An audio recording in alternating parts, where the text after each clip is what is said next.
It's my pleasure to welcome everyone to the Speak While You Can Artists Roundtable event this afternoon. My name is Claire Nicholas. I'm the Assistant Curator of Ethnology here at the museum.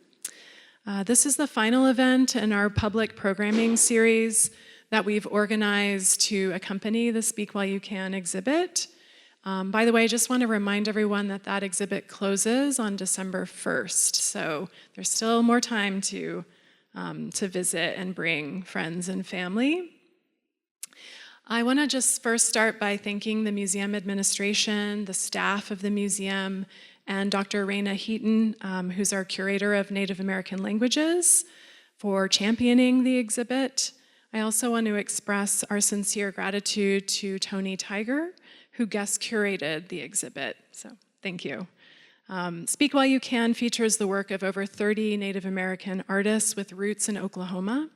Each piece in the exhibit engages in some way with the issue of language, language loss, language revitalization, and the important connection between language and cultural expression. 5 of the Speak artists are here with us today, and I'll introduce them in a minute. So Tony, Raina, and I conceived of this event as being just an opportunity to have an organic and somewhat informal conversation around artistic practices and kind of trajectories, but also to connect with some of the broader themes of the exhibit. So we've developed kind of a series of questions that we'll pose and allow folks to respond to in a round robin kind of format. And then we'll open it up to audience questions. And finally, we'll try to break around 1:10 or 1:15 and move into the gallery so that you can, again, interact with artists and see the exhibit kind of in the full surround of all the work that's there. So that's the plan for the day. So in no particular order, I'm going to briefly introduce our panelists.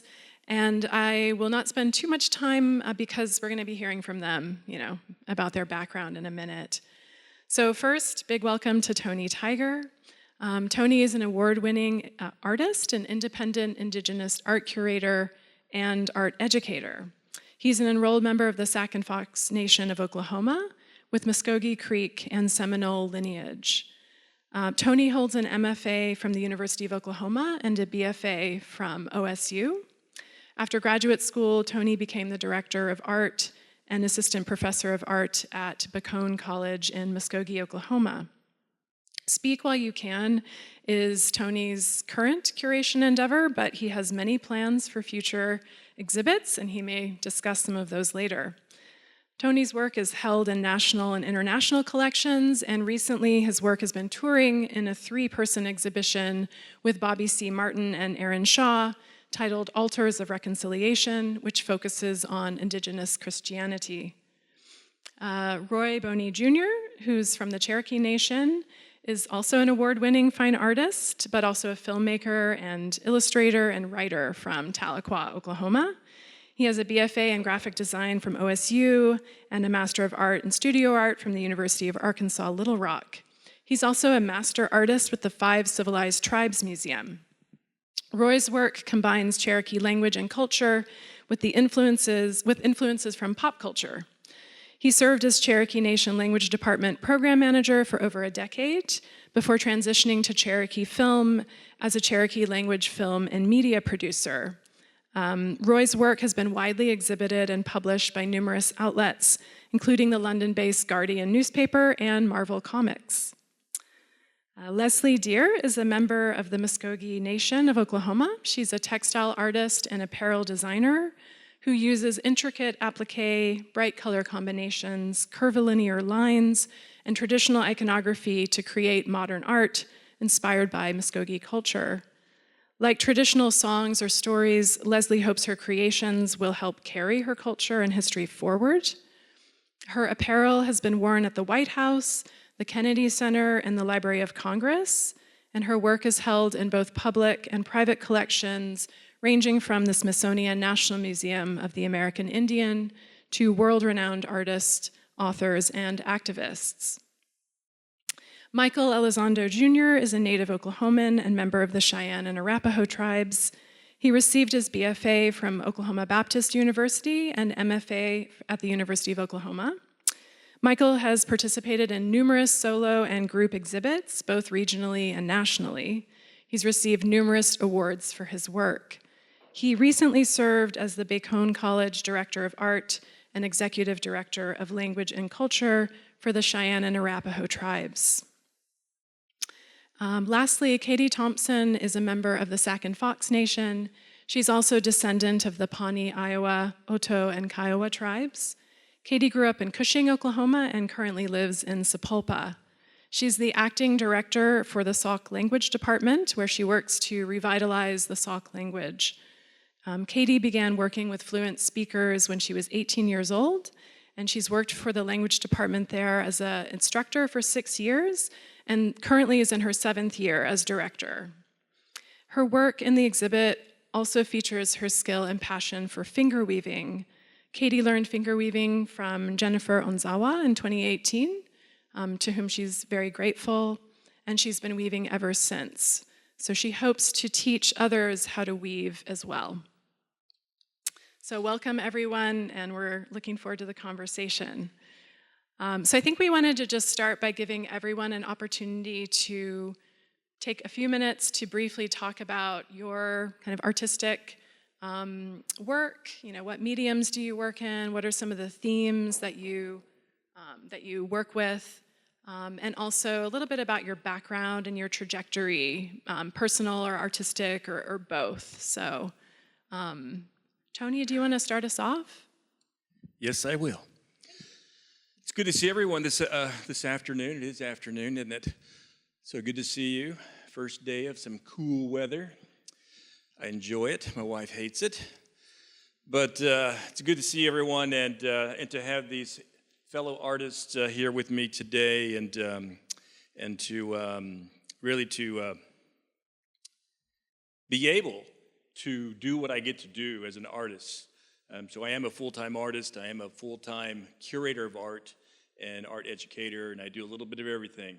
And I really enjoy that. It gives me a lot of flexibility in where I go, who I talk with, what I do, and so curation definitely falls within that scope. And so I really didn't expect to and thought I'd become a curator of art because it's a lot of work.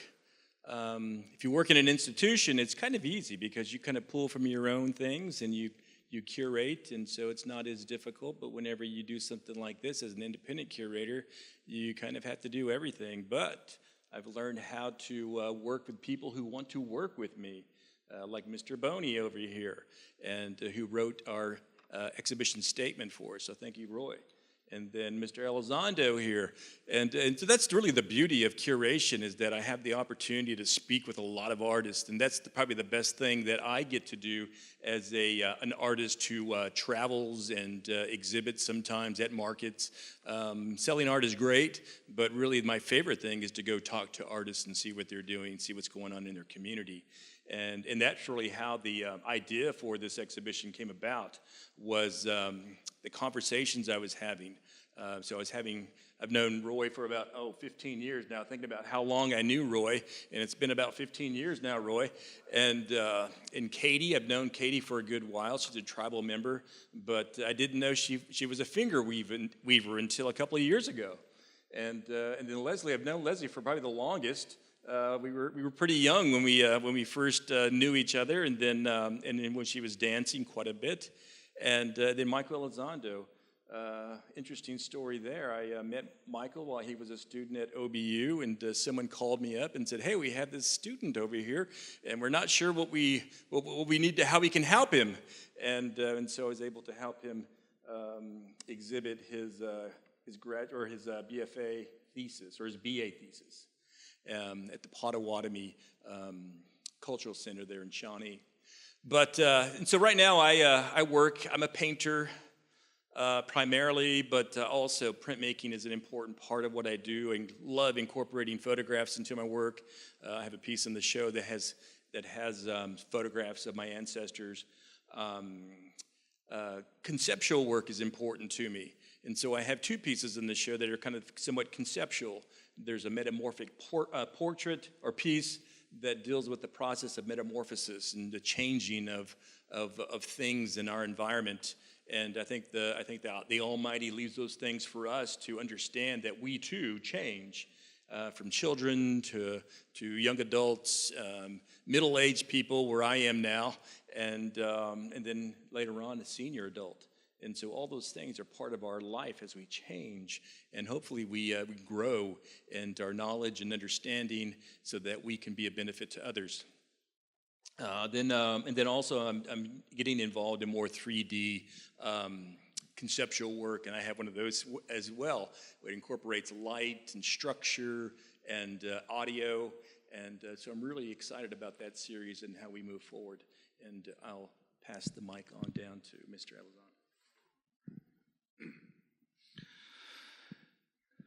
Pivo matsim na tista nakom hosen nehov na is pivot to mono it's so shiv. I'm happy to be here. Good to see everybody. I'm thankful to be part of this exhibit and panel. I want to thank the Sam Noble Museum for being able to have our works over here and all the work that the staff and programs do for native languages as well. And thank you, Tony, for getting us all together once again for the third iteration of this exhibit. And just a little bit of background information on myself and my artwork. I live in El Reno currently, and I work from home as a full-time artist currently. And my journey in this life has pulled me back and forth between language and art. And whenever I was a child, all my grandparents were all bilingual, and but one thing I noticed was that my parents weren't. And I'd always have long conversations with my grandparents about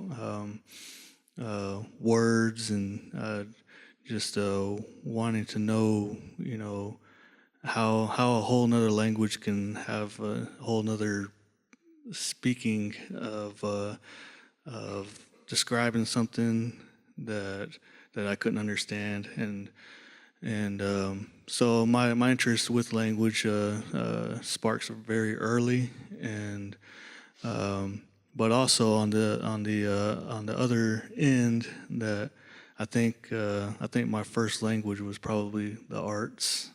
As far back as I can remember, I've always been trying to create something, whether it's drawing, painting, getting into any kind of supplies I could to draw on the walls when I was a kid, or get into some of my dad's artwork supplies when I was younger. And so just over time, it's something I've always enjoyed to express. And then as I got older, got into education and everything, I started realizing that as more and more of my grandparents were passing away, and I noticed that the language was going with them. And up till I was in my later teens, I kind of started seeing the urgency of I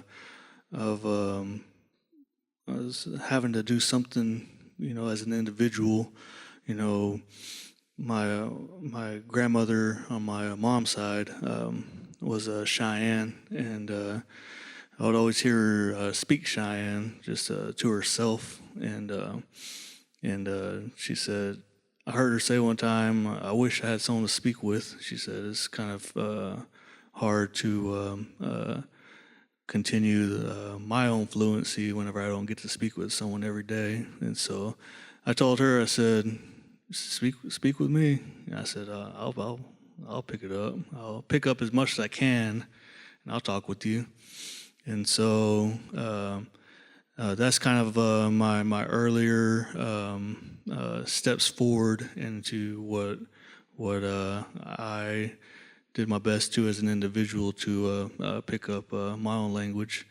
And I noticed that the further I got into learning my own language, I started seeing how that shaped the visuals of my work. And so my work, I primarily paint and draw, but also do beadwork, featherwork for some of our ceremonies and dances, and I try to loop it all together with these exhibits. The first iteration, I had kind of a whole another style, and then this one I have more abstract works, and so I'm just thankful that we have a chance to express our influences of language within our works, and then also be able to display our works. So I'll give our other panelists here a chance to speak as well. Thank you. Hello, I'm Leslie Deer. I'm from the Muskogee Nation of Oklahoma, and my medium of art primarily is textiles. I am an apparel designer, and I think probably as far back as when I was in high school, I used to design my own clothes in my head and then ask my mother if she'd make them for me. So it's only natural that I ended up in apparel design, but I have been working as a designer for almost 10 years now, and even way before that, I used to design my own dance regalia and make my own dance regalia. So I've been sewing for quite a while. I am a third-generation sewer. My grandmother worked in a sewing factory in McAllister, Oklahoma, back in the 1940s, and she also made clothing for her family. My mother probably learned to sew in boarding school, and she used to make my traditional clothing for me, so I am proud to be that third generation that is still sewing and making clothing for myself as well as others. Part of my personal history is I did not grow up around Oklahoma, around my tribe and my culture. I grew up way out west in the California, San Francisco Bay Area, and so my art piece in the exhibit actually speaks to that, but that is something that allowed me to be a part of several historical events, namely the occupation of Alcatraz Island, the longest walk, and the 500-mile run. So those are events that have definitely helped shape my view of the world and the way I perceive things. And I take that view with me, and I share it when I can. But I'm excited to be here to be part of this exhibit, and I want to thank Sam Noble Museum and thank Tony Tiger for including me. It's an honor to share this stage with these other very accomplished artists. So I'm going to pass the mic to the next person. Benwikishaki, Chucky Gwenateshi, Natabith, and Neonuko. So my name is Katie Thompson, and I am new to the art world. Tony Tiger dragged me into it. So he told me, with my finger waving, he said that I'm an artist, and I said, oh, okay. And just wanted to be a part of this Speak Now event. I think that it's really meaningful that we have a way to project the importance of our language through an art medium. I didn't know that what I was doing was considered art, but thanks for taking a chance, Tony. So my medium is yarn, finger weaver. I've been doing it for about 6 years now. My first and foremost priority in life is doing language work. I've been doing it since I was about 16 years old and run the language program, and I saw a need for language I didn't know beforehand, that we didn't have very many fluent speakers left, and then started doing an internship through that and seeing that I kind of liked it. It was kind of cool. Got really close to fluent speakers and just found a way to contribute to my tribe and found a way to belong. So I think I kind of found that as well with finger weaving. I kind of have an inclination to kind of take on things that not very many people are doing. I don't know why I do that, but I was like, well, you know, this is something I can contribute to our people. So yeah, I appreciate the opportunity to be here. CO to God. Hello, everyone. I'm glad to be here today. I see a few faces I recognize. I actually see one of our Cherokee speakers is in the room, Christine Armour. She teaches Cherokee here at the university, so I'm glad to see that she's here.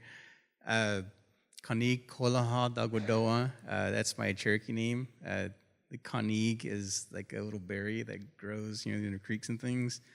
Kolaha is kind of like means bones or full of bones or bony.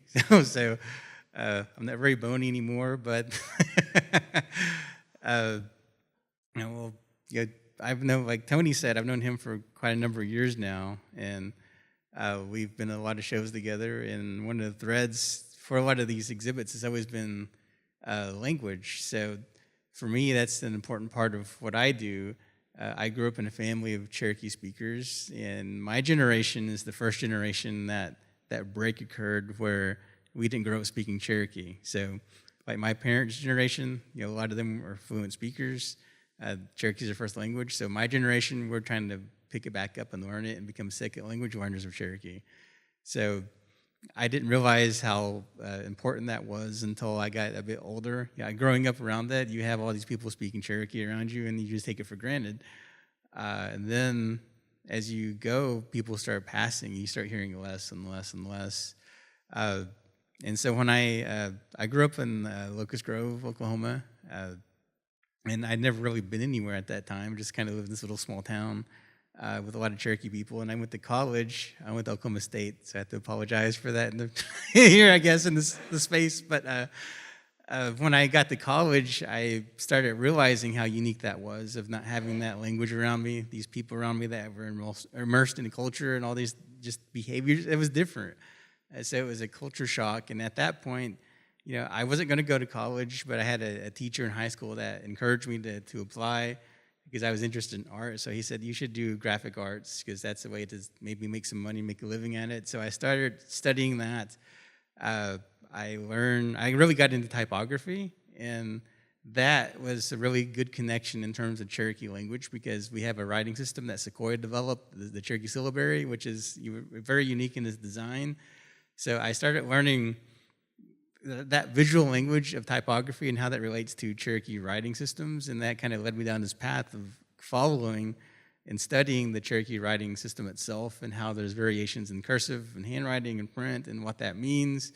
And so I bring that element to my work, and my interest in the more commercial side of things, so like illustration for books, you know, book covers, comics, and that stuff. That all melds together with the language because it's written, it's graphic. So I always say Sequoia was probably the first native graphic artist that at least documented. Before that, you know, we had ancient art people inscribing graphics on pottery and stuff, but for us, it's interesting to think of Sequoia being in that space of being in the graphic arts as an artist because he was an illustrator. He could draw too. There are historical accounts of him being like doing portraits and drawing animals, and he did these sketches for the writing system on paper. And I mean, so there's that long history there. So in my work, I try to connect to that. So I incorporate a lot of Cherokee syllabary in my work as visual elements, along with words too. So the piece that I have in this show is actually on a piece of antique ledger art, which has a lot of writing on it. If you look at it closely, there's some Cherokee writing in it. So it's sort of like a connection to the idea of communication and writing systems. So that's a big part of what I do. And I do work for Cherokee Film now. And at Cherokee Film, my job is to help produce content in the Cherokee language. So I go out and cast Cherokee speakers and advanced learners in roles to speak Cherokee in productions. You may have heard the news earlier this month about we're doing a project. We're dubbing the TV series Rings of Power in Cherokee language. So the first episode debuted last weekend in Tahlequah. We have more projects like that coming along. So the goal is to make sure that our language is in all these different environments, from art to schools to now being on film and TV and video games and beyond. So that's kind of where my work is leading. So well done. Thank you. Thanks, everyone. I think the next question, we just wanted to hear more about some key relationships that have informed, your artistic or creative practice. So the people, maybe some of whom you've already discussed, but maybe some that you'd like to say more about. Tony, or does anyone feel moved to begin?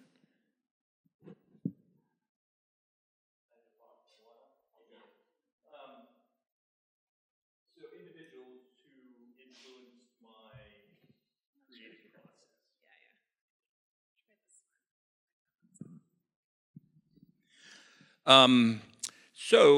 I've had the pleasure of studying art at OSU as well as Roy, and enjoyed it. Then also came to graduate school here at OU, and I really had a great time at OU. Although OSU was fine, we had a really good time at OU because there were other native students here. And then also Mary Jo Watson was the director of art at the time. She's Seminole. And we just had a good time. Marvin Begay was here. Heather Ottone, his wife, was here. And Shane Brown was here. Gerald LeCoyer was here. And a few younger ones were here. And some older ones, they were kind of on their way out. And we just had a great time just being here and feeding off each other and creating art that allowed us really to explore the ideas of who we are now. And so lots of what my art does, I think, right now is that I'm speaking to a lot of things, and I'm using maybe some older forms, but it's really about who we are now as people during this time. And so I'm recording my own time by being influenced by the things that I'm seeing.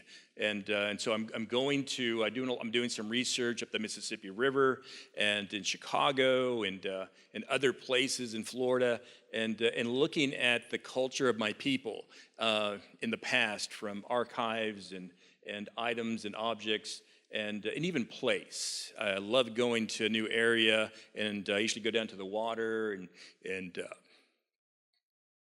spend time there and smell the earth. Grab the water, hold it. Usually take things home with me because this is where my ancestors lived for a good time, especially in the area of the Mississippi River and the Rock River. I've spent some time up there just traveling around, thinking about the individuals who were living there and what we. Really what we missed out on. It's a beautiful area. I know, and our Sac and Fox people know why they removed us from that area in 1830, because it's beautiful. And I'll just tell you one little story, then I'll pass the mic. But so place is important to me. So I was born in L.A. I was born in L.A. in 1964. My parents were from Oklahoma. My mother's Sac and Fox. My dad is Creek and Seminole, and they went out there because there wasn't a whole lot going on in Oklahoma for indigenous people at the time. It was really, really hard in the late 50s, early 60s. And so I was the first son born out there, and then we came back, and I realized, oh, wow, I'm part of this huge, huge family.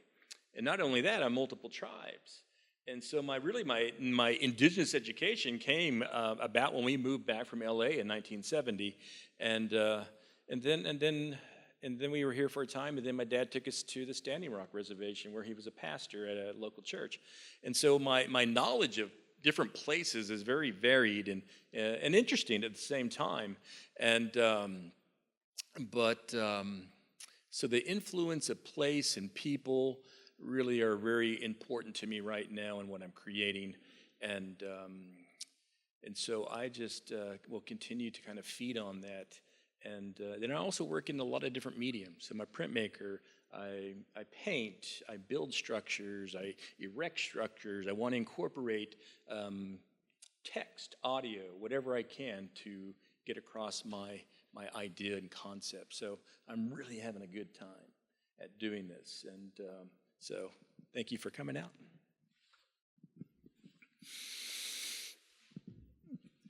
Yeah, I'm really enjoying getting to hear from everyone over here, and it's kind of sparks a lot of mutual type of memories in the journey of creating, and so influences of people and places for myself. As I mentioned, I'm currently living in El Reno, but I've I've spent a lot of time shifting back and forth between east and west of Oklahoma. Whenever I was a child, my dad, he wanted to continue his education, so he got back into college, and at that time he felt his best fit was in Tahlequah, and so we moved over in that direction whenever I was 7 years old, and so he was going to Northeastern State University, and at that time it was a eye opener for me. I was kind of in a whole another culture. I don't come from any of the tribes on the eastern side of the state, and but I really got to enjoy knowing a lot of the families in that community, and made a lot of good friends. And whenever I became a teenager, I went to Tahlequah, Sequoia, and I just remember my first day of school over there. I was taking Oklahoma Oklahoma history class, and the teacher that I had at that time, he wanted to let everyone in the class know from the first day forward. He told me, he said, he told us, he said, I went to boarding schools growing up, and he said, I don't want any of you all that are here to experience what I did when I was a kid. He said he came from the Choctaw tribe, and he said whenever I was going to boarding school as a child, he said it was suppressed and discouraged, and he told us, he said, as I got older, he said, I never did forget my language. He said, I didn't forget our cultural values. He said, I did the best I could to hold on to it. And he said, in the 1960s, whenever the American Indian movement began to make its way around the continent, he said, I was recruited to go to some of their meetings. He said, I became a part of that movement. He said it was refreshing and uplifting. He said because we was around. He said we was around other tribes that wanted to hold on to their ways and their language. And he said, and through that, he said I got into teaching. And he said my number one goal in being a teacher was to come back to teach you all. He said we're back in this space. He said you all are in an all Indian boarding school. He said from day one, I want to let you know that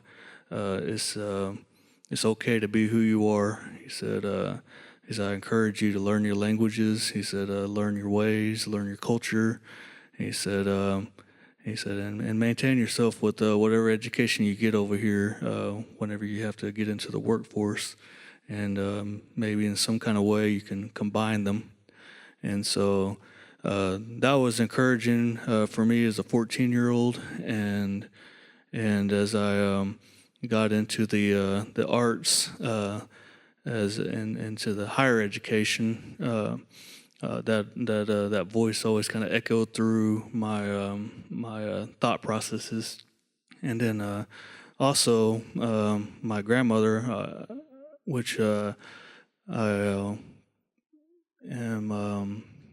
find myself constantly repeating words that she shared with me. My mom's mother, she was also an active member of AIM, and so she always kind of had that push with me, kind of always just telling me, constantly in our language, netista, atemonis, you're Cheyenne, and you listen, and here's these stories I'm going to share with you, and like Katie, it's good to see you here. We got to meet in all of a number of different language revitalization conferences, and my grandmother, she was a credit board maker, and how Tony has kind of pulled you in this direction. Edgar Heberber's did that with her too. He said he's seen what kind of work that she did with her cradles and all the designs, and he said, hey, I want you to start to join our exhibitions, and he wanted to make a group called the Makers. And she said, well, what I do, she said, I never really thought about it as being art. And he said, well, you're going to join us. He said, I'm not going to take no for an answer. And so it's good to see you here, Katie. And it reminded me of that, of my grandmother. And as she went on that path, she was able to explain a visual to the kind of works that she did that helped me connect into what I do with these newer mediums that we use as a people, paint, pencils. She had this older perspective, but looking into just one of her cradles it was like looking into an encyclopedia once she really broke it down. Origins, all the designs had names for them in the language, and so up to this point, to this day, all these those influences they still drive my means of creating, and always trying to find a way to make it relevant to where we stand today. And so I was happy to reflect on some of those influences, and I'll go ahead and pass the mic on. So, as I was saying, I grew up in California in an urban area, and one of the biggest influences, I have to say, was my mother, who was Muskogee. I also have Italian ancestry on my father's side, but my mother was the biggest influence, really trying to share what she could of our Muskogee culture. And she was a product of the government's systemic interruption of our culture. She was a boarding school survivor. She was taken when she was 5 and put in boarding school. After she graduated high school at boarding school, they put her in vocational school. After she learned to be a secretary and graduated vocational school, they put her in the relocation program and told her she could choose any big city. She could go to Chicago, New York, Dallas, Los Angeles, San Francisco, and that's how my mother ended up in Northern California. So she was a product of boarding schools, and she survived, but she did not retain her language. Muskogee was her first language, but by the time she got out of school, she could not speak it. She could understand a little bit of it, but she could not speak it. And so she was not able to pass that down to myself and my brother, and that is really the government's plan in the beginning anyway, is to disrupt our culture and take that away. She told me that when she was in boarding school, if they would speak their language and get caught, they would have to put their hands on their desk, and the teacher would take a ruler and hit their hands with it so that they would learn to not speak their language.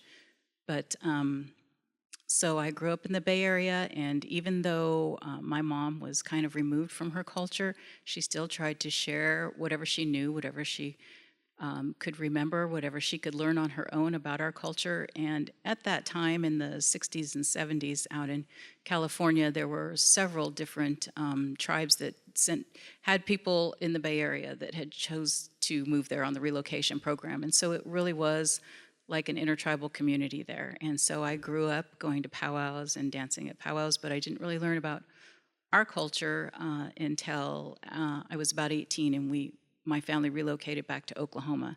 And at that time, I started to learn more about our Muskogee traditions and our cultural ways and participating in those. And even on down the line, after being here for quite a while, I started to learn about our ancestors, the mound builder culture. And then I started to take an interest in their artwork, studying artifacts that had been recovered from mound sites, pottery, in some cases later on examples of beadwork in the form of bandolier bags and things like that. And I just really found the design so beautiful. And I think as recently as even maybe 10 or 15 years ago, it wasn't common to see those designs anywhere, to see those motifs.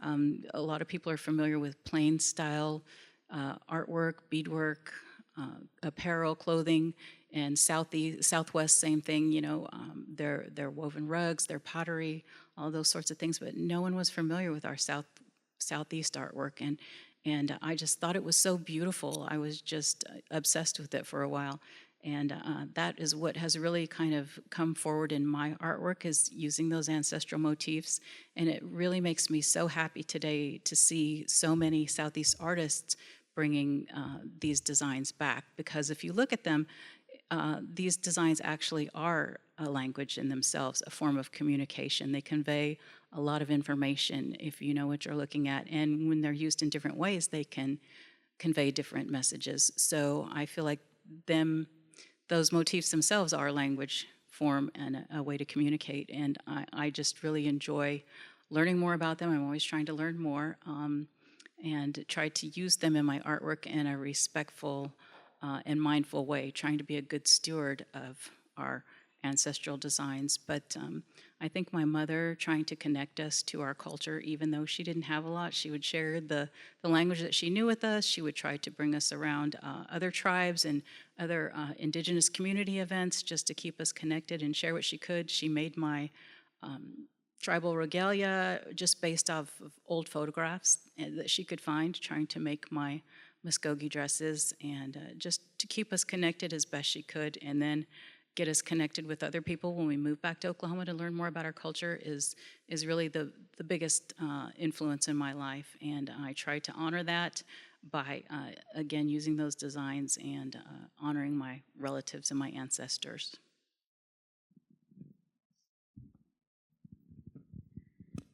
Relationships that I've made that have influenced my artwork are my tribal members. I think it's really cool and nice to have people message me that I've never met before from other tribes saying like, oh, I saw your work, especially with the resurgence, like Leslie was saying, that there's a lot more woodland dancers and a lot more woodland being represented designs. And so I'm getting a lot more work that way, and I think it's kind of cool. But one of the things that I like the most, that influences me the most and keeps me going, is having tribal members come to me and ask me for help. So in one of our ceremonies that we have, it requires yarn belts and sometimes garters, and this ceremony that we do is usually very expensive, so whenever I'm asked to do something and make something ceremonially, I'll do it for free. And I like that people can come and ask me to help out, because we don't have very many finger weavers in our tribe. So I like to be useful to our people, and two goals that I have in life and all that I really want out of this life in terms of my identity as a Native American is, the first one is people asking someone for something and they say, go ask Katie for it. She might know something, or she might be able to have it. So I want to be useful in that way. And the other thing is having a lot of people at my funeral when I die. So it's I just like to kind of put out that good karma out there and be helpful in people's times and needs, and then maybe they can pay it back someday whenever I need the same thing. So as far as influences go, I mentioned earlier, the big impact that my family had on me. But beyond that, I mentioned I grew up in Locust Grove, Oklahoma. It's a very small community, but there's really some famous people come from there in the art world. We have Bill Glass Jr., who's a Cherokee ceramicist, and his work is like everywhere across the world, the United States. So people would point him to me. They'd say, well, Bill lives in the same town that you do, and he's making a living at doing this art. And his son, Demas, followed that path too, and they worked together quite a lot. So they were some people I looked up to. And there's also a Cherokee speaker, linguist, scholar that grew up near Locust Grove named Durban Feeling. And I had the pleasure of working with him for many years at the Cherokee Nation Language Department. And he taught me a lot of things. We had a lot of connections in that community because it's, community is a big part of who we are as tribal people. That's kind of how you know who you are and who your people are. Like, you're like, where are you from? That's one of the first things you ask. And he told me a lot of stories about that area. And he liked to dissect the language. I know Michael kind of mentioned this, like when you break down words in your tribal languages, they have a lot deeper meaning than what the translation says. And we had a discussion about, are there any Cherokee words for art? And there's a lot of words thrown out. And there are words for like pottery and things like that. But he said a word that stuck with me, and he described kind of how he interprets it for art. It's like "dithli los donti." And he said it's this idea of like you're taking, he said in the Cherokee language, the root of that word is that it's something you're making a lot of small marks or a lot of small measurements going around. And he said that's a similar word they use for like a photograph, a painting. It kind of has a lot of multiple uses. And so for him, he said that word makes sense because as an artist, you are taking stock of the world, looking around, and you're kind of observing, but you're also you're kind of recording marks to create what you're creating. I thought that was an interesting way of looking at it. And so I do this project where I do a piece of art every day, and I've been doing it for like 13 years now. And I post it online on social media, and I get a lot of feedback from that. So influence comes from the community, feedback like that as well. In Durban, actually, because I asked him, I'd like to title this practice of doing something every day, art-wise, and so he gave me the term Siga Dathilostan, which is so that's what I call the albums that I put up. Like there's like one for November, December, but he said that's like you're doing that like sequentially every day. So that legacy kind of remains there. Because he passed away several years ago, and the Cherokee Nation named the language department building that opened up a couple years ago in his honor. So he's been a huge influence on me. Even beyond that, too, other fellow artists, of course. I've been in a lot of shows with, as I mentioned earlier, Tony. Tony found me when I was a young artist, too, and invited me to start participating on these shows that he was curating, along with Bobby Martin. Both of them had a big impact on my art career. We've traveled to a lot of places. We've traveled abroad, too, together, and been at different conferences and things. So being a part of this artist community is a huge impact. So for a Native artist, I think, the community of artists is very supportive. If you go outside and go to the mainstream art world, a lot of times it's very competitive.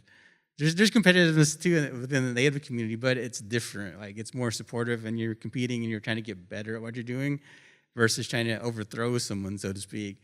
So when you're working with all these artists and all these collaborative events and shows, everyone nurtures each other. Like I said, you learn a lot.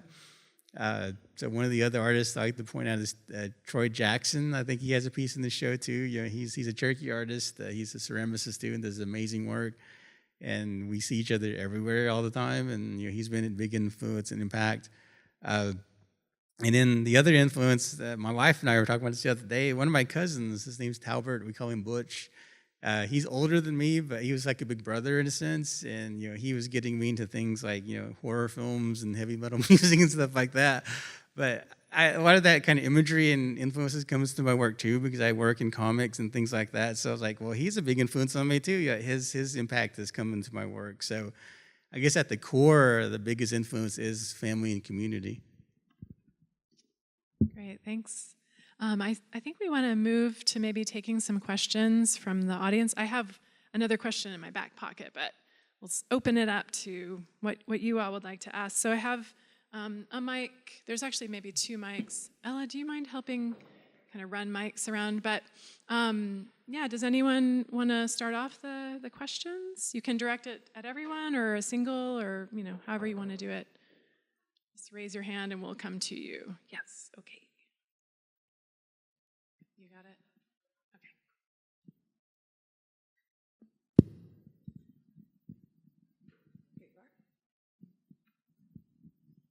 Hallway Zani. I'm Chelsea. Thank you all. I'm really enjoying listening. I had a question about what you were just speaking about there with the difference between like community-based values and then some of these values that you see in this larger art world, which may also be natives operating there at times. And I was wondering if you guys could talk a little bit more about how to approach or problematize or not visibility when it comes to art or creative work working with language. Like, do you think that that would be bad? Do you think it would be good? What are some things, assuming that somebody is, already working within their community? I would like to hear you talk a little bit about visibility and fame and how it could be bad or good. If that's too broad, I apologize, but thanks for humoring me.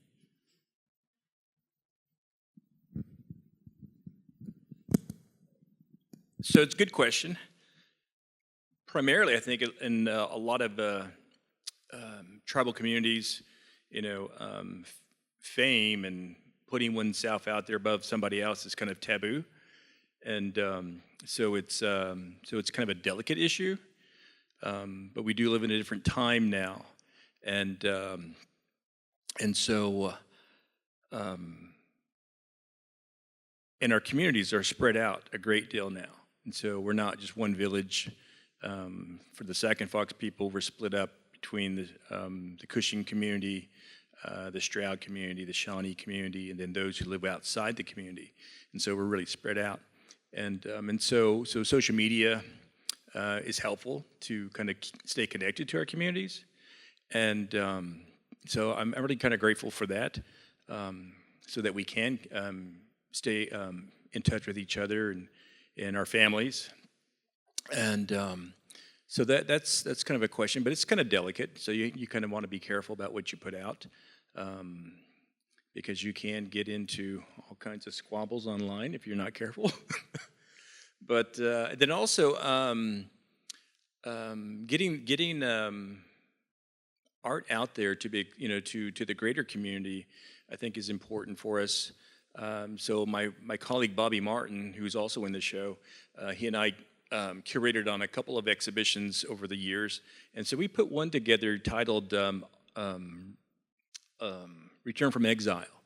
And so we took 32 contemporary Southeastern artists, and we took their art back to our ancestral homelands. And I think it opened in 2015, and then it traveled to 10 venues nonstop, and it could have continued to travel. And but we were kind of tired because we did everything. We curated the show, Bob put together the catalog, photographs, and then we packaged everything and then put it on a truck, and then we hauled it to each venue for 3 years. And but I think that exhibition had a really important impact for Southeastern artists, and we still hear about it. We have an old Facebook post up or a wall up, and people still post on it, still asking questions. Is this show still available? And it's like, oh man, almost 10 years ago.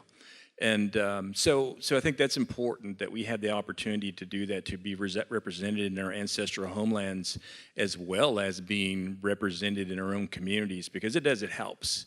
And that's, again, it's my favorite thing, is to hang out with guys like this, artists like this, to just see what's going on in their community, see what's going on in their families, and that's really a blessing for me.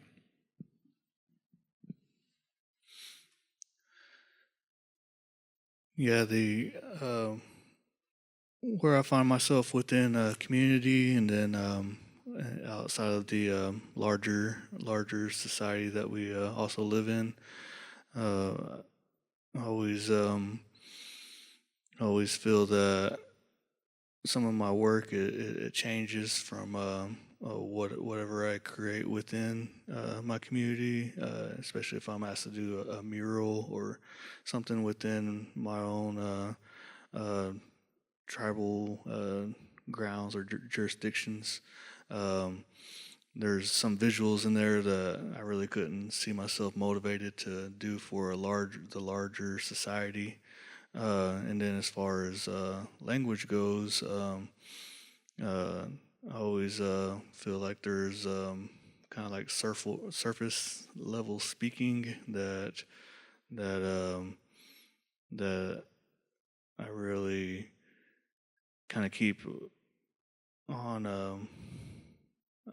There's a whole layer of speaking within the community that myself, I really don't feel comfortable speaking with people who don't understand it, and so a lot of times the combination of it, I always kind of find myself going back to abstraction sometimes because there are a lot of debates that can come out of whether it's your visuals or whatever you share within your language. And then even just the practice of teaching, whether it's teaching the visuals or practices of art or the language in itself. I always kind of find myself going back and forth between how much do I disperse here and how much do I disperse there. And so, an example, whenever I was teaching at Bacone, the president at that time, he said, the Cheyenne language is still within our books over here. He said, I know that you were recently working with your language department. He said, would you be interested in teaching this language over here on Bacone's campus? And I told him, I said, well, we're on the other side of the state. And I said, there's hardly any Cheyennes over here. And I said, for me, I'd rather spend my time teaching Cheyennes because within our community, that's what's needed. And if I'm teaching somewhere else, or other nationalities that don't need it in the way that my own community needs it, I can't once again find myself motivated to do that. I'd rather hit where it's needed. And so I did teach a class. One thing I was able to work out with them was they gave free tuition to Cheyenne tribal members. And so it just happened to work out that the one class that I did teach was 100% Cheyennes. So, as has already been mentioned, I have to agree that I think that visibility is a positive and a negative both. And speaking as an apparel designer and using our tribal motifs on the apparel that I make, I feel that it is a good thing to be visible in our communities. I think that it's encouraging to people in our community. It encourages them to learn more, to understand it, for young people coming up to create an interest in them. And I think that it's a good thing. It's reinforcing to see your own culture out there every day, as you're walking down the street. But I think on a larger scale, and as was mentioned earlier too, not everything is for public consumption. So we are always mindful of what we put out there and what we don't.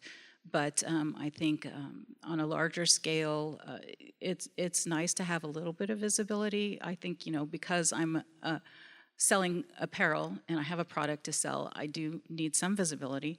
But on the other hand, the bigger you go and the more visible you are, you're opening yourself up to the negative side as well, misinterpretation, appropriation. A lot of different things can come from that. So my main goal is not to be visible. I just put my artwork out there and let it go where it goes and grow organically. And I'm not striving to be a global brand or, the next big whatever. I am simply sharing my interpretation of our artwork and trying to put it out there in a positive way. It can be educational. It can be an educational tool, but it also does have the negative side to it as well. So I just try to let it grow and be on its own, and try not to let it get out of hand. It's a good question. I think the consensus is yes and no. So for me, I post all the time my finger weaving work. And when it comes to the language portion, I don't do so much of it. And I do that because I think that finger weaving is not as controversial as languages. Whether we like it or not, language work is sensitive for a lot of people. You kind of open yourself up. Anybody that's done language work before kind of makes you vulnerable in your community. Some people don't like you just because you want to learn the language where you can say a few words. You know, and I completely understand that sentiment, that feeling. It's a very touchy subject. For me, I don't advertise myself as much with my language work. I let people come to me. I try to meet people where they're comfortable with. There's some people, I have different relationships with people in my tribe. Like if I see someone, I might speak a lot of Sauk to them. If I see another person I'm not quite familiar with, or I know they are sensitive about certain things, you know, I don't really try to make them feel like I am acting like I know more than them, or, you know, I've had all kinds of feedback from different people. I've had someone tell me, like, I don't like you because you can speak and I can't. Like, they said it to my face, and I was like, ooh, okay.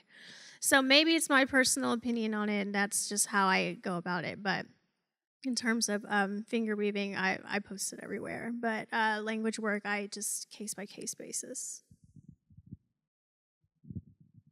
Yeah, I think one of the things for me is making sure, and it's hard to, you can't really police it, but you hope that someone that is out there that maybe, you know, famous in the art world or whatever, that they're claiming to be part of your community, that they're doing a good job of representing, because sometimes they're not.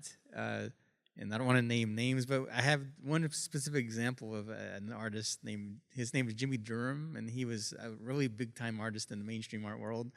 He claimed to be Cherokee for decades, and he took up that space in the mainstream world that an actual Cherokee person could have been there if he hadn't done that. And he misrepresented what it was to be Cherokee. He used language in his work, and it was inaccurate, and he used images that were wrong. I mean, but in the mainstream New York, Paris art world, whatever, he was like the Cherokee guy.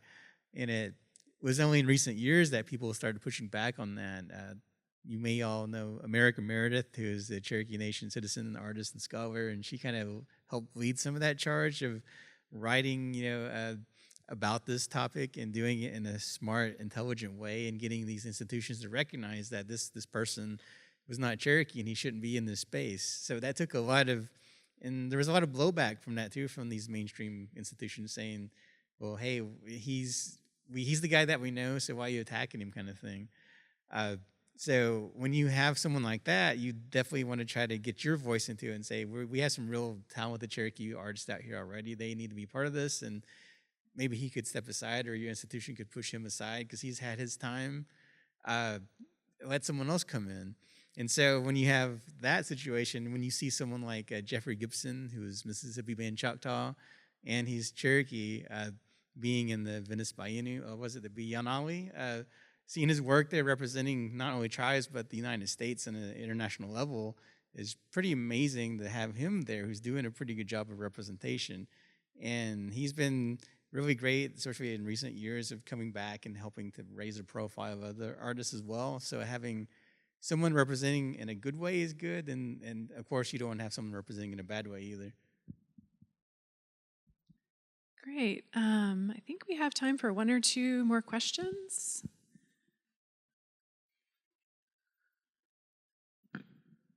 Sure. Got it, Ella? Okay. You had mentioned connection with Occupy Alcatraz. Was there art made there? Yes, there was a lot of artwork actually made on Alcatraz and in a lot of different forms. Most notably, I think of the spray painting on the front of the building when you dock at Alcatraz, where it says, "Welcome, you are on," and of course it's been spray painted over. It says Indian land instead of United States property. I consider that a form of artwork, as well as a lot of music that was made out there. A lot of, there were so many people on the island over a period of months that a lot of artists were there on the island, and a lot of artwork was made. There is a document or declaration that was painted onto a hide that was out in Alcatraz, and it contained the rules and documents and how to behave accordingly while you're on the island, and how to be respectful. And there was artwork around the edges of that. There was artwork in many forms. There was artwork in the form of dance, performance art, musicians. Buffy St. Marie was out there performing, and I consider all of those art forms that were there and created on Alcatraz Island. As far as permanent things that are still there today, the only thing that I can think of is the spray paint on the buildings, and it still is there. And they actually had the anniversary of Alcatraz recently, where they repainted the sign there because it was getting quite worn after all these years.